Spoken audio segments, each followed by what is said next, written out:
One day, the little monk came to ask Zen master, "Master, what is the greatest value of my life?" The Zen master said, "You go to the garden to obtain a large stone, then go to the market to sell it.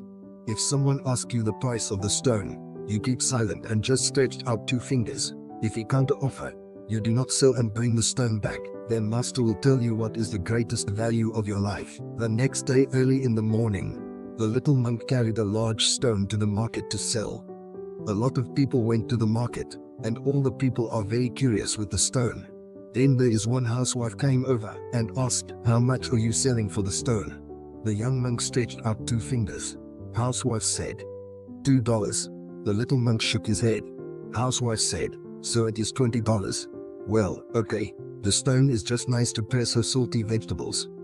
Little monk talked to himself, "Oh my God, a worthless stone, also someone willing to fork out $20 to buy it.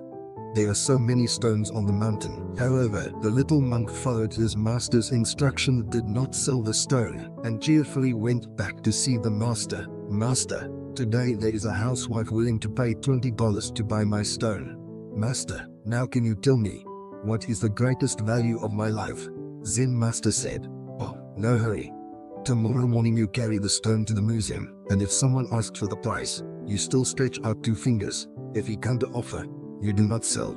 Bring the stone back, then we talk further about it." The next morning, in the museum, a group of curious onlookers were whispering among themselves.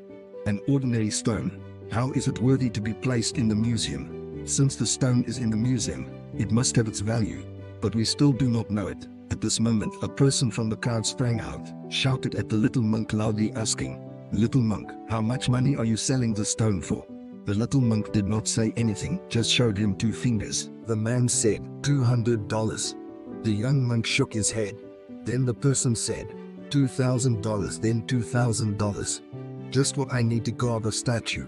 Upon hearing the offer, the little monk took a step back, shocked though highly excited. The little monk still followed his master's instruction, brought the stone back to the mountains and went to see the master. "Master, today someone offered $2,000 to buy the stone.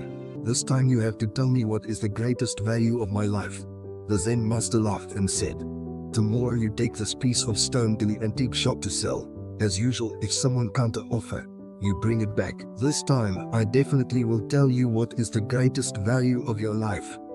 Early in the morning, the little monk carried the big stone to the antique shop. There are some customers, and they are talking to each other murmuring, "What is the stone? Where is so special about the stone? What is the stone used for?" Finally, a person came forward and asked, "Little monk, how much money do you sell the stone for?" Little monk remained silent and stretched out 2 fingers. $20,000. The little monk was in shock, mouth open wide, and uttered. The guest thought he was bidding too low and angered the little monk. So he immediately corrected, said, "No, I was wrong. I was going to give you $200,000. $200,000. Upon hearing the final price, the little monk immediately picked up the stone, rushed back to the mountain to see the master. While panting he said, Master, we're going to be rich because today there is a customer who bid $200,000 to buy our stone. Now you surely can tell me, what is my life's greatest value?" Zen master touched the little monk's head, lovingly said, "My dear child, the greatest value of your life is like the stone. If you put yourself in the vegetable market, you only worth $20. If you put yourself in the museum, you are worth $2,000.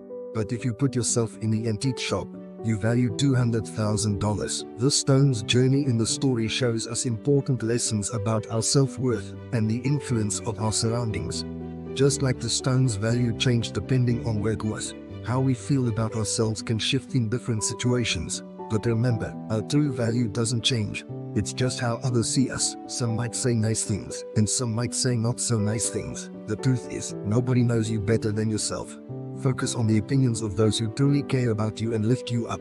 The places we spend time in and the people we're with have a big impact on how we feel. If you're around people who make you laugh, feel supported, and encourage you to be yourself, that's wonderful. On the other hand, if someone makes you feel bad or you're in a place where you don't feel happy, it's important to find ways to make changes. Surrounding yourself with positivity helps you shine brighter. Just like the young monk, it's essential to believe in your value. You are unique and special, with your own talents and qualities. It's easy to doubt yourself sometimes, especially when others might not understand you. But remember, you have the power to believe in who you are and what you can do. Embrace your strengths and work on areas you'd like to improve.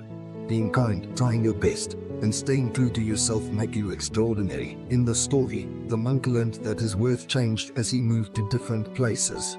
This teaches us that we are always growing and learning. Sometimes we'll face challenges, and that's okay. Each experience helps us become stronger and more confident. Embrace every opportunity to learn and improve. And remember that setbacks don't define your worth, they're just part of your journey.